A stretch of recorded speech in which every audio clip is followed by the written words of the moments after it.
papasakosiu apie žiūronus, kurie gali būti naudingi kažkur tai stovyklaujant, plaukiant baidarėmis, nežinau, meškeriojant, ar šiaip vystytis kažkur tai gamtoje.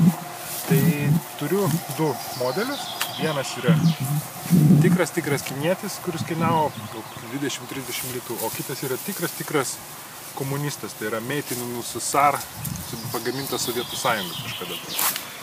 Tai trumpai, ką reikia žinoti apie žiūronus. Yra du svarbiausi skaičiai, kurie yra tiesiog ant kiekvienų žiūronų būna pavaizduoti. Tai yra, pavyzdžiui, šitas yra 8.30, o šis jau šiek tiek nusitrinęs, bet čia kiek atsimenu yra 10.20. Tai pirmasis skaičius yra tas reiškiantis priartinimo skaičių. Kiek kartų priartina žiūroną. Tai kaip ir atrodytų, kad 10 kartų priartinimas yra geresnis negu kad 8, bet yra viena tokia kliautis, kad žiūronai su priartinimu 10 ir daugiau, jie tiesiog yra gana nestabilus ir šiek tiek kvėpuojant, judinant rankas dreba. Tai yra, ta prasme, jau žiūronam, kurie yra daugiau negu kad 8 kartai priartinimas, reikėtų turėti kažkokį tai stovą ar tiesiog pačiam labai stacionariai tiesiog stovėti. Tai yra, kad jūs matysite galbūt taip teoriškai ir geriau, bet tiesiog vaizdas kiekvieną kartą vis šokinės ir jums bus sunku sufokusuoti vienoje vietoje. Jeigu stebit, nežinau, kažkokį paukštį, tai tiesiog drebėsit ir neįžiūrėsit tikrai kažkokį plunksnį. O štai šie žiūronai su priartinimu mažesniu 8, jie yra gana tokie stabilus ir tas jūsų rankos drebėjimas, jisai taip smarkiai tiesiog neatsiliepia. Antrasis skaičius, kuris yra šiuo atveju 30, šiuo atveju 20, reiškia objektyvo dydį milimetrais.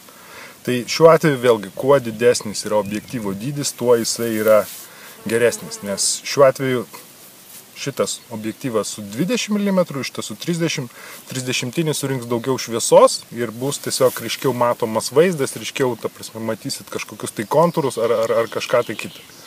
Tai, pavyzdžiui, šit modelis 8.30 šiuo atveju yra geresnis, ta prasme, daugeliu dalykų. Tai yra, jo vaizdas nedreba, jo tas detališkumas yra kaip ir geresnis, ryškesnis ir jisai tikrai žymiai toliau galima stebėti kažkokį tai objektą ir pamatyti. Su šiuo, iš tikrųjų, vaizdas šiek tiek dreba ir šiek tiek jis jau pritrūksta tiesiog kažkokio tai detalumo. Kitas parametras, kur reikia pasakyti, kad Kinietis šioje vietoje laimi, tai yra kompaktiškumas, kad iš tikrųjų šie žiūronai jūs, nežinau, jūs mesit į kišenę ir jų nepastebėsit. O tokio tipo jau žiūronus jau vis vieną reikia kažkaip, nežinau, neštis atsargiau, turėti kažkokį tai futliarą, kuris sveria ir tiesiog tas bus nepatogu. Bet vėlgi, vaizdo kokybė bus žymiai geresnė už anuos.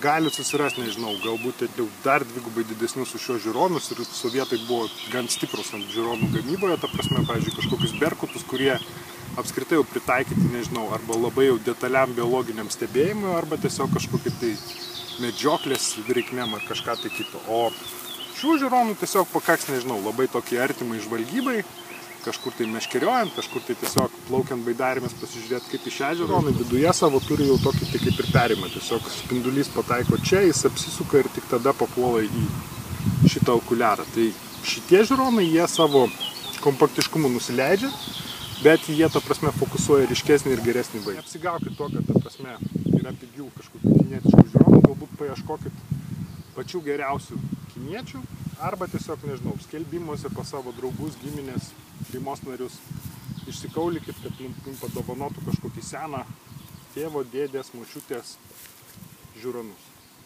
Tai tiek.